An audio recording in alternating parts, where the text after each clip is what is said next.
Hey y'all, what's going on? It's your girl Tally. Leaving work, actually on my way to school. Just want to briefly check in with you guys to hit you right in the gut and tell you that they're not going to like you anyway. I know I always say this, but sometimes we need to hear things over and over again for us to really comprehend and it to sink in deeply. They are not going to like you anyway.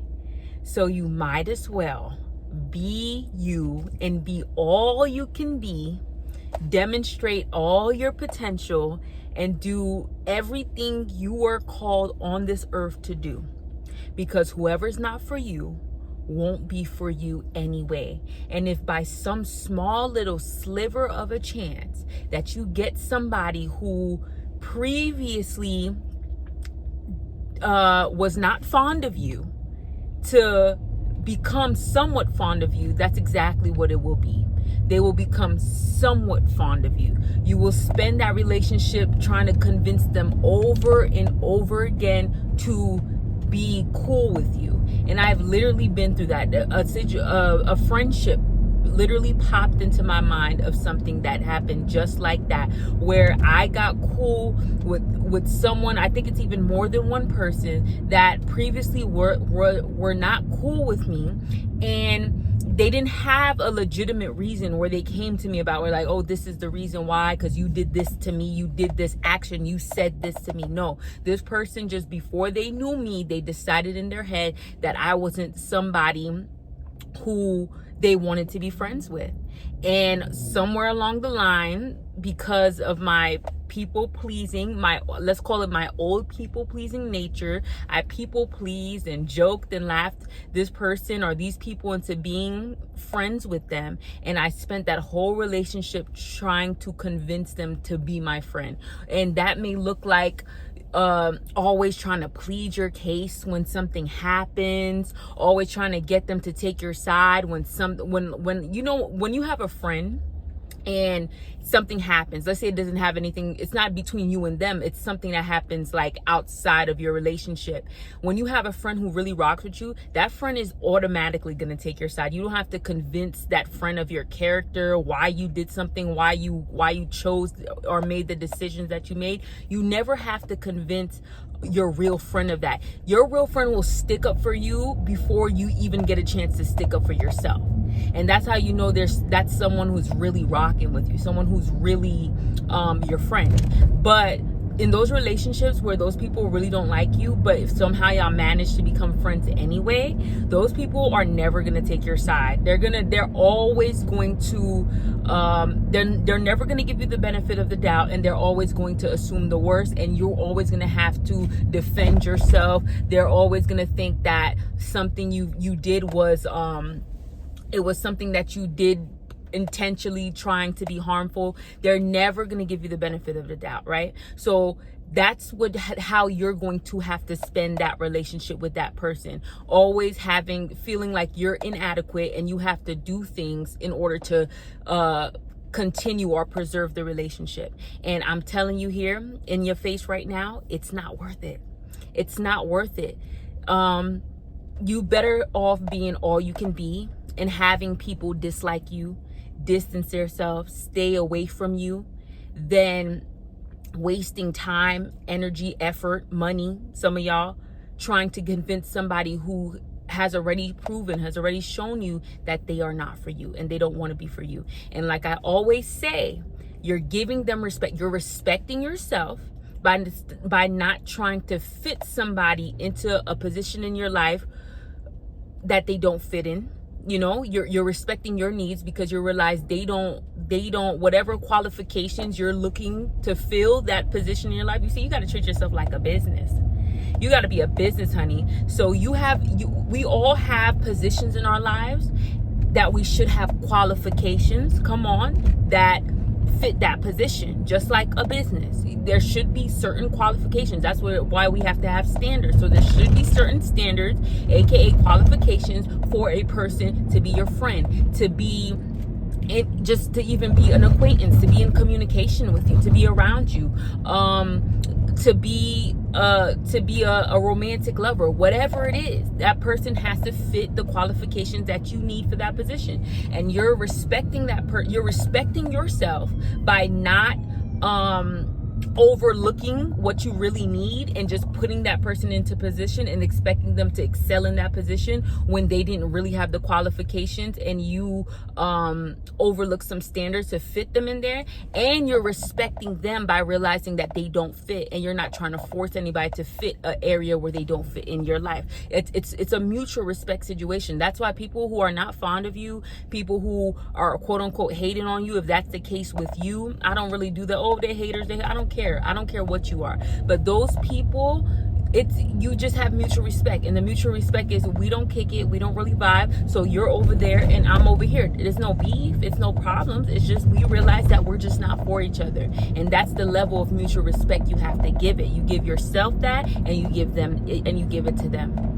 But let me tell you, there's a remnant of us. There is some of us. If I've been like this, I know there's people under my voice who actually have been like this. But you kind of shrunk yourself.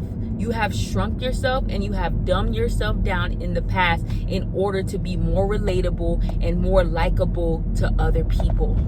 My goodness. And I already made that video. I'm not going to warn you guys again. I already warned you guys enough.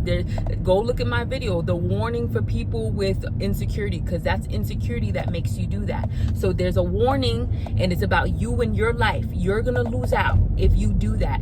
And yes, you have shrunk yourself and dumbed yourself down for you to be more digestible, right? So the intelligence that you have, the gifts that you have that make you stand out in a group of people, you're like, oh no, I'm not going to do too much. Nah, I'm just going to chill. I'm not going to brag on nothing. Let me tell you something. Working in the corporate world, working in a corporate environment, in a real corporate environment too, I see that it's all about bragging. All people do all day is bragging. And honestly, to someone like me who shies away from bragging on anything, it was sickening to me. When I first got to my job, it was so sickening to me. And when I say sickening, I mean literally sickening. Like there's something in my stomach that used to turn when I hear the only conversations people like to have with one another is bragging. Oh, I'm gonna go to this country. Oh, I got this in my house. Oh, I did this. Like that is so sickening to me. But it's not. But now I count it as something that is present in this world because of human nature, the fallen and sinful ways of human nature. We like to boast, we like to brag. So I'm used to it, kind of. But the reason it hit me so bad is because not only I'm not that type of person to be bragging on myself, but I'm also the type of person to dumb it down in front of other people. So it's way past. It's not even on an even level. It's not even kill, right? It's not on a zero level of not bragging. It's also even trying to make myself look worse, or not even allowing myself to even shine at all. Dumbing me down, shrinking me so I don't look like anything. I literally told my mom that years ago, I told my mom my insecurity was so bad that it makes me feel like I don't want to be anything in front of other people, because I don't want to be judged. And that's literally how bad insecurity goes. That's literally how deep sometimes it goes. You know what I'm saying? I'm not saying to be the person who knows how to do that little fake humble brag. You don't have to do that either, because that still doesn't feel right unless I'm bragging about how Jesus Christ changed my life, because that's the only reason I'm able to have anything to brag about. That's the only reason I am able to do what I do, is because of how Jesus Christ has moved in my life, period. So unless I'm bragging on Jesus, I don't feel good to brag. But I'm just letting you know, like,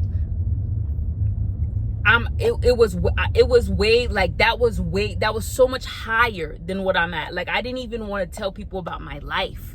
I didn't even want to tell people what's going on. Something good goes on for me, I didn't even want to speak up about that. In our meetings, I told you guys, we have, you share some good personal news, and then you share some good professional news. I didn't even want to share good personal news that happened with me, because I didn't even want to shine. I didn't want to seem any kind of special, and there's nothing wrong with that.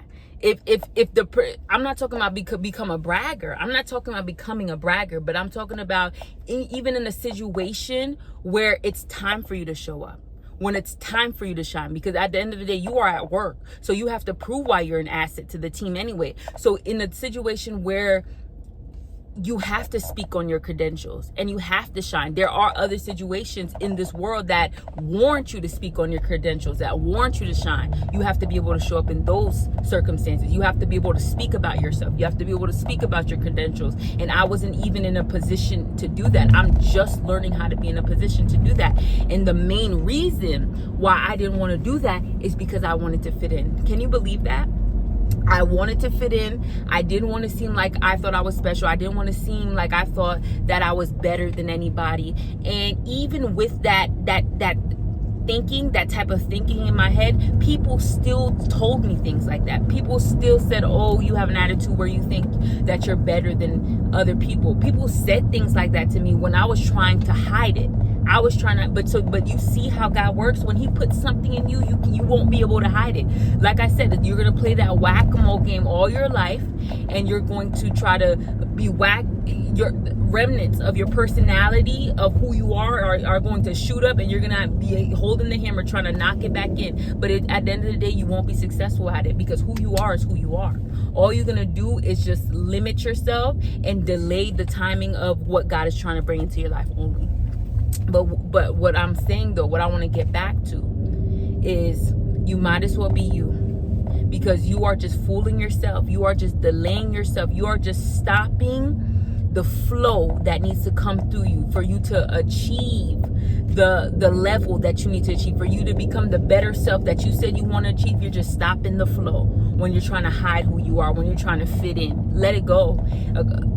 I think it's been a couple weeks right now. I already let it go. Like, I'm not trying to fit in no more. I can't do it. I can't do it no more. I have to let it shine. Whatever's trying to shine within me that I'm trying to hold back and not let shine, I gotta let it shine. And for me personally, it's just like, okay, I like to do well. I'm not saying I'm not the smartest person by any means, but when I do my work, I like to do well. There's the time that I used to just half booty stuff. I don't want to say the real word, but I used to just not do things to the best of my abilities, because like I said, I didn't want to outshine. But now I said, you know what, forget it. I'm just gonna actually put effort into this, and whatever comes from it comes from it. I'm actually gonna do hard things and try to conquer them. And if I end up doing it and I shine through that, my skills shine through that, it is what it is. And my boss is gonna have to see it, because even I'm worried about you. I don't want my boss to see it. I don't want my coworkers to see it. I don't want them to like me. I don't want them to think that I'm outshining them. No, it's a wrap for that, because I even see that I become angry a little bit. All right, you may see that about you. You might become angry, and that anger is that misplaced effort, that misplaced energy that you're supposed to be putting into you and doing the best you could be. Because you are trying to suppress who you are, you get angry. Now that energy is moving to your emotion, because that's an emotional thing, trying to suppress who you are. So you might as well shine bright, because now that I'm shining bright, I don't have no more mood swings. Hello, I just realized that. Glory to God. Suppressing yourself, through you suppressing yourself, that's bringing the mood swings to you. That's you. You start to get in your head gets all like fuzzy. You know what I'm saying? You're not thinking clearly, things like that. All of that could be from you suppressing who you are. Let it shine. Let it go and let it shine. You won't be able to hide it, and you're only hurting yourself. And the people who are not for you, they're still not going to be for you. Whether you try to hide it, whether you don't try to hide it, they're still not going to be for you. So you might as well be who you are. They still not going to like you. So you might as well do what you got to do. I was listening to somebody the other day. They said people are going to criticize you no matter what you do. So you might as well get criticized for doing what you want to do. Hear me and hear me well. Hear me well. I'll talk to you guys soon. Bye.